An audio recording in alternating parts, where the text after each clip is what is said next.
So this is a real life story about the Bundy and sonofsam. The Joerogan experience. This was That's sick. That's my favorite follow. That Stoic Instagram. Oh, Stoic is great. Yeah. Ryan Holiday's great, too. Oh, yeah, Ryan Holiday, yeah. He looks like the guy that killed 4 college students in Idaho. He does. That's who I thought it was. I was like, oh, the Stoic is a mass murderer. He's out. He's out. He's writing books about just being cool about everything. Idaho. Did you hear that, by the way? guy. In Idaho, they're thinking about bringing back the firing squad if he gets convicted. Oh, my God. Well, they think he might have killed people in Washington State, too. Is that where it Interesting. was? It was somewhere else. There was Yeah, another that's place more. where he lived where a similar crime took place, and they think he was studying crime in college in Right. order to get better at it. Right. It's really evil. that It's is an evil, weird. scary story. Yeah. If all this they're accusing him is accurate, it's horrific that Right. that guy was out there. Right. Dude, you want to hear a wild story? So my mom had a friend. Let's see if we could find out if that's true, though. Yeah. Which part? The part where they think that he might have committed a similar crime. Excuse me, somewhere else. Here we go. See, this is what's happening now in an intermittent fasting stomach. I'm going to start getting crazy. It's going to, it might get bad in Want to here. take another sniff? Why the hell not? All right, here we go. Ready? Oh. Okay. Joey went in. I went in. Okay. Get in there, Chris. What is that? Woo, Jamie. No. No, Jamie- Jamie said no. I didn't even get his full name out before no was coming out of his Jamie, mouth. that one burned. That one fogged up my glasses. That one burned, baby. I get it, dude. I Well, want it's to lift some right now. sort I want of- to do some Seriously. deadlifts. I seriously like, yeah, like I want to fucking, I want to, yeah, Put the lid on it. I want to like start doing jujitsu with you. I don't even know how to do it. There's nothing like a freshie when you open them up fresh. That When- is a freshie. Yeah, when you let them sit for a while, they lose a lot of their potency. Like we had one that was here for a few months, and it had lost a lot of kick. But damn, when you open them fresh, I don't see anything about other crimes. I'm looking still. I believe it was where he was originally going to school. Yeah, it said he was Washington State. Yeah, but just did you Google may have possibly committed similar crime in Washington State? Washington crimes. Okay.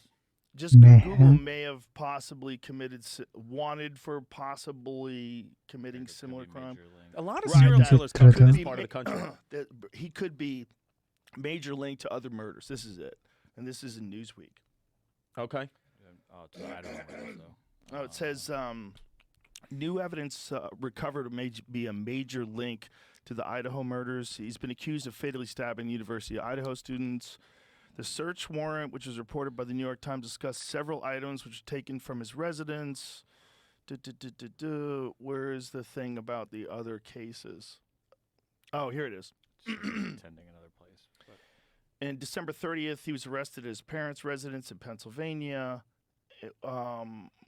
Extradited to Idaho, where he's currently charged. Koberger was attending Washington State University at the time of the murders. Yeah. He looks like the guy from the Stoic. But there was some, he does, looks a lot like him. Stoic. But Ryan Holiday's quite a bit more handsome. It's Ryan like Holiday's his older, like meaner Yeah. brother. Ryan That's what it's Holiday. called. Hottie with a body. But it says Pennsylvania was sifting through cold cases for links to him. oh, it was Pennsylvania. That's where he was found. I Interesting. think. Yeah, that's what, yeah, they pulled him over, and it was in his parents' house. And because remember, the media was saying, we don't know, we don't have any leads, but the FBI was following him across the country. Yeah, they can't just leak. Yeah, you all can't that do that. information. They're in the middle of an investigation of a fucking psycho. But it is wild, like with these you know, he's famous now for these murders, but as you said, could be stuff before. My mom had a friend, right? Grew up in Utah. Maybe she's 18, 19 years old, whatever year, 70s, 80s, whatever. Goes on a date with a guy, right? Normal date, just met him, I think at the supermarket. Goes on a date with this guy. You see the And guy? she's at the table with him, and she feels very like a ominous feeling looking at this man. She's like, I'm looking at him, and I can see like there's nothing behind his eyes. Like there's just something that I don't like about this guy. So to the point where she has never done this, you know, had never. She was only 18, but since this has never done this. She went to a payphone at the restaurant, called her brother, and was like, "Can you please come pick me up like immediately?" And stayed in the bathroom until her brother was outside, and went in the car and left.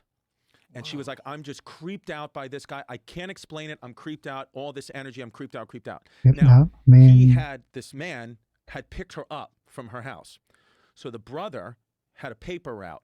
He's leaving the next morning at 5 a.m., sees some ruffling in the bushes. Okay, crazy, right? Like whatever. Sees a guy running out of the bushes. Says, "Holy shit!" Whatever. Runs back in the house. Tells his mom and dad. Sister wakes up. Says he was wearing like a beige jacket. She's like, "That's the guy I was on a date with." Like that. He was like waiting. He must have been like waiting for me, right? Whatever. Goes on. Life goes on. What a psycho, lunatic boyfriend. 3 years later, Ted Bundy on the news. She was on a date with Ted Bundy before he had committed any murders, or he had committed murders but had not been famous for it yet, had not been convicted of it yet. She said when he saw him, It's crazy. she literally almost fell out of her chair because she was like, that look. She said that Ted Bundy, about, how everyone says he's so handsome, whatever, she said he would get a look over him when he was preying on a victim, which felt she was being preyed on, that she doesn't even look. He's like, he does not look like that. His face configures and contorts to something that looks so sinister that she literally was like, get me away from him now. So I was like, whoa, fucking Teddy B. Imagine you on a date with with a young Teddy B. That'd be fucking nuts, dude. So he had already committed murders. So he was already, so he was looking to murder her, and he was giving that energy out.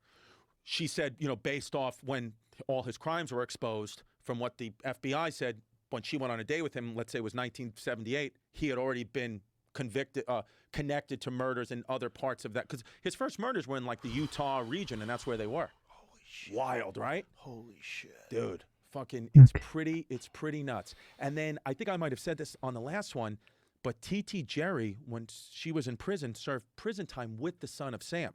She shared a wall with the son of Sam. 2 murderers. She shared a wall with the son of Sam and Ronald DeFeo from the Amityville Horror House, the man who killed all those people in the movie The Amityville Horror, who was really based off Ronald DeFeo. She was in prison with both of them at the same time, and the prisoners from Escape from Dannemora, who like that Showtime show that they made. So she was in like real deal prisoners. But she said the son of Sam. Now this was months before the Netflix documentary came out. T.T. Jerry said, she's like, the son of Sam, David, did not kill all those people. He was involved in a cult. There were other murderers, but the city pinned it all on him. And then a few months later, this Netflix documentary came out a couple of years ago, basically saying that most likely son of Sam did not kill all those people. He killed maybe 1 or 2, but there was other murderers that just got away with it. Do you know the Henry Lee Lucas story? Henry Lee Lucas. Henry Lee Lucas, they made a film about him called Henry Portrait of a Serial Killer. Okay. And it's a guy who got arrested for 62 murders. And he was basically a drifter. He was traveling across the country murdering people. Something like that. But they think that what really happened was they came up to him and they said, hey, Henry, there was a few people that were killed behind the bushes in Indianapolis in 76.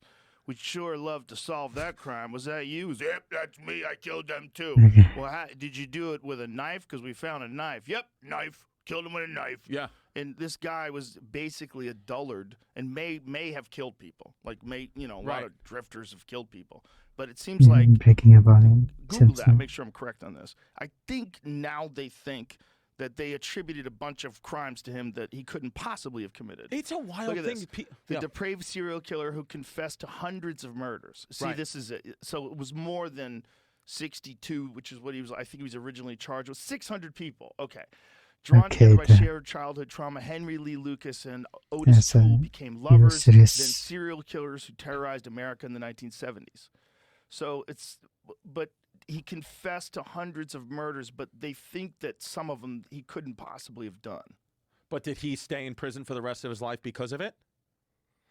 I think they might have killed him in prison. I don't know what happened. I don't know if he's still alive. But see if he got if that's a story that they got him to confess to a bunch of murders that he couldn't have actually done. That's a common thing, though, right? People confess to stuff all the time. There's a show on Apple TV. It was called Blackbird. It just came out last year. It's about a real story about a guy who, what his tactic would be, is he murdered a lot of people, but he would say to the police, "Oh, I murdered that girl in that county. I'm confessing to it." But then they would go through the research and be like, "No, you couldn't have possibly." But he would cop to it, and then the cops would be like, "He did that like 5 times." And they'd be like, every county he was investigating, they'd be like, that's what he he's does. He trolling, confesses yeah. to murders. He's a bullshitter, but he really was killing people. He was confessing to false ones so he could get away with the real ones. Holy shit. Wild, right?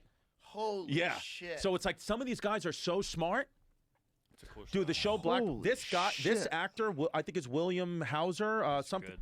This is one of the best actors Walter in my Hauser. generation. No, Joe, I don't know if you know this guy. Black This guy's Panther. acting is like Daniel Day-Lewis level. He is a phenomenal actor. When you watch the Really? show Blackbird, you cannot believe it. Where I'm like, And this is on Apple Plus? Apple Yeah. TV. This Very is one of good. the best shows I've seen. Wow. Came out last summer. No shit. This kid Cool. is literally like phenomenal. And then I'm watching 101 Dalmatians a day later with my kids, and he's in that. I'm like, look at this fucking lunatic. He plays Richard Jewell in Yes.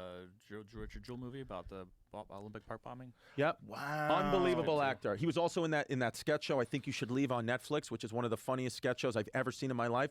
He's got great sketches in that. That guy, but that show, Blackbird, was it's unbelievable. So basically what happens is this guy who's from he's from a bunch of movies. This kid is ripped, by the way. This kid has to be intermittent fasting. He's in not the Watchmen. Samuel L. Jackson's in it. Yeah. It's a famous movie, and he's excellent in it. But basically, the premise of it's based on a true story. This guy, the hottie with the body, he gets convicted 10 years in prison for gun charges. I think he's a guy out of Massachusetts. So, and he was a good con man, right? This is all real. Good con man, could gift a gab, whatever. So the FBI wants to pin the guy with the mutton chops, Hauser. They want to pin Larry Hall is his name in real life. They want to pin murders on him. They know that they've kind of caught up to his game now. They know that he lies about murders here to commit murders here. They know it, but they got to convict. They got to get him to confess to one of these murders because they found the girl's body because he was killing kids, like 14-year-old girls, like brutal shit, raping them, horrific. So they say to this kid, to the jacked guy, they say, look, you got the gift of gab. You got 10 years in federal prison, okay? You're 3 months into your sentence. We're going to transfer you to this maximum security prison where Larry Hall is. If you can get him to confess to the murder of this girl that we have evidence on, and you can get that, your sentence is commuted immediately and you're out of prison. That's all you got to do. But he was in a minimum security prison, so he would be able to either coast through 10 years or take a chance and go to the prison with murderers, rapists, and potentially be murdered in a shower stall. But if he can get this guy gift a gab and get him to confess, then he'll get out. Holy shit. And that's what the show's about. And it was, dude, amazing show. Like edge of my seat. It was one of the best shows I've seen in a long time. That's I want to watch awesome. it. I want to watch it again on Smelling Salts. Thank you for bringing that up. I'm fucking pumped about that. I've been looking for a new show. Yeah. Oh, and by the way, let me just finish the thought about Jerry. What I want to say is the Son of Sam thing. He said, he was a serial killer, yes, and don't get me wrong, murderer, deserves to be in prison. He said the biggest fucking lunatic. Like he was like the only person who I met. I was like, this guy needs to be like either put to death or kept like in a cage, like under the jail.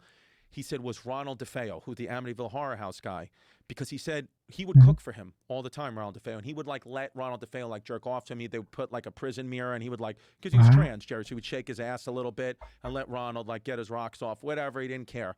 He said, but every morning he would make Ronald DeFeo Jr. like a little breakfast and his little, they had like little hot stoves in there. They would let prisoners like Jerry, after you did enough time, give you some stuff. He'd make a little bacon and stuff for him. And he said every morning, like clockwork, 7 days a week, every morning, bring Ronald his food and say, how was your night, Ronald? How are you feeling? He was like, good, I feel good. I didn't kill my grandma.